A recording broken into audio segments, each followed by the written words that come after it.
नमस्कार दोस्तों, मैं दिव्या मनोज सिंह एक बार फिर से अपने चैनल में आपका स्वागत करती हूँ।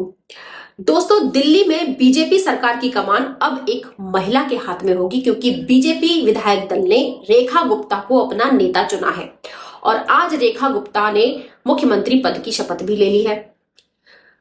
पूरे 27 साल बाद बीजेपी ने सत्ता में आने के बाद एक महिला पर भरोसा जताया है। ये बहुत बड़ी बात है, लेकिन सवाल ये है कि अभी तक विधानसभा चुनाव के प्रचार प्रसार से लेकर अब तक जो बीजेपी की तरफ से मेन चेहरा जो मुख्यमंत्री पद के लिए सामने आ रहा था वो प्रवेश वर्मा का आ रहा था। ऐसी चर्चा चल रही थी, गली गली में ये चर्चा थी कि जो अब नए मुख्यमंत्री बनेंगे वो प्रवेश वर्मा ही बनेंगे। लेकिन केजरीवाल को हराने वाले प्रवेश वर्मा को बीजेपी ने मुख्यमंत्री आखिर क्यों नहीं बनाया? मीडिया में भी चारों तरफ यही चर्चा थी कि प्रवेश वर्मा ही मुख्यमंत्री बनेंगे। लेकिन ऐसा क्या हुआ कि आखिरी टाइम पर प्रवेश वर्मा मुख्यमंत्री पद की रेस से बाहर हो गए? ऐसा क्या हो गया अंदर ही अंदर? क्योंकि ये कोई छोटी बात नहीं है। प्रवेश वर्मा ने नई दिल्ली की विधानसभा सीट से केजरीवाल को पूरे 4000 वोटों से हराया है। ये कोई छोटी बात नहीं है। लेकिन उसके बावजूद रेखा गुप्ता को मुख्यमंत्री बनाया गया, प्रवेश वर्मा को नहीं बनाया गया। तो ऐसा क्यों? क्योंकि थ्योरी ये कहती है कि जो भी नई दिल्ली विधानसभा चुनाव जीतता है, नई दिल्ली की विधानसभा सीट से चुनाव जीतता है, वो ही दिल्ली का मुख्यमंत्री बनता है। अभी तक जो पिछला रिकॉर्ड देखें तो उसके हिसाब से तो यही होता आया है। तो एक ये भी सबसे बड़ा कारण था कि प्रवेश वर्मा के मुख्यमंत्री बनने का, मतलब ये चर्चा होने का, कि जो चर्चा चल रही थी कि शायद ये भी एक बड़ा कारण है कि ऐसा होता आया है कि जो नई दिल्ली की विधानसभा सीट से जीतता है वही दिल्ली का मुख्यमंत्री बनता है। चाहे आप शीला दीक्षित को ले लीजिए या आप केजरीवाल को ले लीजिए। शीला दीक्षित भी लगातार 3 बार जो सत्ता में रही, 15 साल उन्होंने नई दिल्ली से ही विधानसभा सीट से वो विजयी रही और दिल्ली की मुख्यमंत्री रही। केजरीवाल भी नई दिल्ली से विधानसभा सीट से ही चुनाव लड़े और फिर दिल्ली के मुख्यमंत्री बने। तो थ्योरी के हिसाब से तो केजरीवाल को ही प्रवेश वर्मा को ही मुख्यमंत्री बनना चाहिए था, जो थ्योरी कहती है। लेकिन इस बार बीजेपी ने इस थ्योरी को पूरी तरह से फेल कर दिया है, क्योंकि प्रवेश वर्मा जो है वो दिल्ली के पूर्व मुख्यमंत्री साहिब सिंह वर्मा के बेटे हैं। तो क्या शायद परिवारवाद एक कारण हो सकता है जिस वजह से बीजेपी ने प्रवेश वर्मा को मुख्यमंत्री पद की रेस से बाहर कर दिया है? क्योंकि बीजेपी जो है वो हमेशा से ये संदेश देना चाहती है कि वो परिवारवाद में विश्वास नहीं रखती है। और जो रेखा गुप्ता है उनका जो बैकग्राउंड है वो एक राजनीतिक बैकग्राउंड से नहीं आती हैं, वो एक साधारण परिवार से आती हैं। तो हो सकता है कि बीजेपी को ये लगा हो कि इससे लोगों में परिवारवाद को लेकर गलत संदेश जा सकता है। मतलब विपक्ष तो कहते हैं ना कि हमेशा मुंह उठाए फन लगाए खड़ा रहता है हमेशा बीजेपी की तरफ कि भाई कोई बीजेपी की तरफ से कोई गलती हो और वो झप से लपक ले। तो बीजेपी को शायद ये लगा होगा कि विपक्ष को कोई भी मौका नहीं देना चाहिए इस तरह का कोई भी।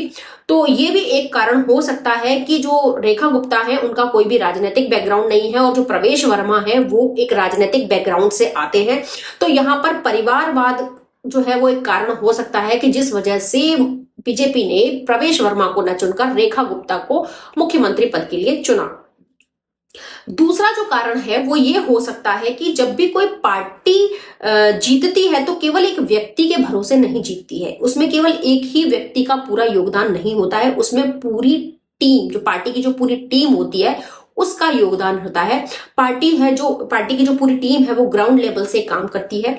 तो हम ये नहीं कह सकते कि जो चुनाव केजरीवाल को अगर प्रवेश वर्मा ने हराया है और प्रवेश वर्मा अगर केजरीवाल को हराकर मुख्यमंत्री बन जाते तो ये गलत होगा, क्योंकि सिर्फ केजरीवाल को हराने से मुख्यमंत्री नहीं बन सकते थे, सत्ता हाथ में नहीं आने वाली थी बीजेपी के। तो इसमें उन सभी लोगों का हाथ है जो जिन लोगों ने ग्राउंड लेवल पर काम किया। कुछ लोग तो ऐसे हैं जिनका नाम भी सामने नहीं आया है और उन्होंने पूरी जियो जान से मेहनत की है बीजेपी को दिल्ली में जिताने के लिए। तो अगर प्रवेश वर्मा ने केजरीवाल को हराया है तो उसमें अकेले प्रवेश वर्मा का हाथ नहीं है, उसमें और भी पार्टी के लोगों का हाथ रहा है। बीजेपी की पूरी टीम लगातार पिछले 5 सालों से ग्राउंड लेवल पर काम कर रही थी। केजरीवाल की जो नाकामियां थी, असफलताएं थी, उनको जनता के सामने उजागर किया। पूरी टीम का इसमें हाथ था। और दूसरी तरफ जो दूसरी आरएसएस है, उसका भी बहुत बड़ा हाथ रहा है दिल्ली में बीजेपी की जीत के पीछे, क्योंकि आरएसएस ने पूरी जमीन तैयार करी बीजेपी के लिए, अपनी पूरी ताकत लगा दी दिल्ली में बीजेपी को जिताने के लिए। तो आरएसएस का भी इसमें बहुत बड़ा हाथ है, बहुत बड़ा योगदान है। शायद ये भी एक बहुत बड़ा कारण हो सकता है रेखा गुप्ता के मुख्यमंत्री बनने का। हो सकता है आरएसएस ने जो है ये जोर दिया हो कि भाई रेखा गुप्ता को मुख्यमंत्री बनने का एक मौका दिया जाना चाहिए, क्योंकि रेखा गुप्ता जो है वो पिछले कई सालों से, मतलब पिछले 32 सालों से, अपने स्कूल के समय से आरएसएस से जुड़ी हुई है। वो जनता के सामने भले अब पहली बार नजर में आई है, लेकिन वो ग्राउंड लेवल पर बहुत सालों से काम कर रही थी। रेखा गुप्ता शालीमार बाग से विधानसभा चुनाव में 29,558 वोटों से विजयी हुई हैं। कोई मतलब छोटी बात नहीं है। और इससे पहले भी रेखा गुप्ता जो है वो 1996 में ड्यू की छात्र यूनियन की अध्यक्ष रह चुकी हैं। 2007 में पहली बार वो नगर निगम पार्षद बनी।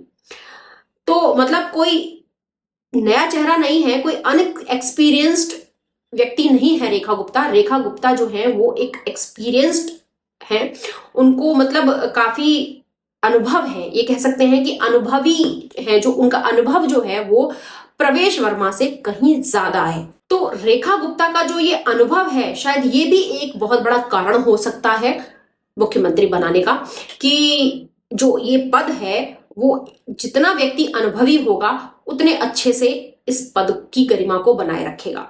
तो जो प्रवेश वर्मा से उनका एक्सपीरियंस जो है वो काफी ज्यादा है रेखा गुप्ता का, तो ये भी एक कारण हो सकता है रेखा गुप्ता के मुख्यमंत्री बनाने का।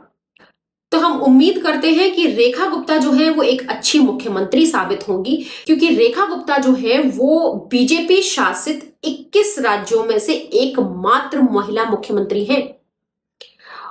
और उन महिला मुख्यमंत्रियों के लिए एक मिसाल कायम होंगी जो सिर्फ तुष्टीकरण की राजनीति में ही लगी रहती है।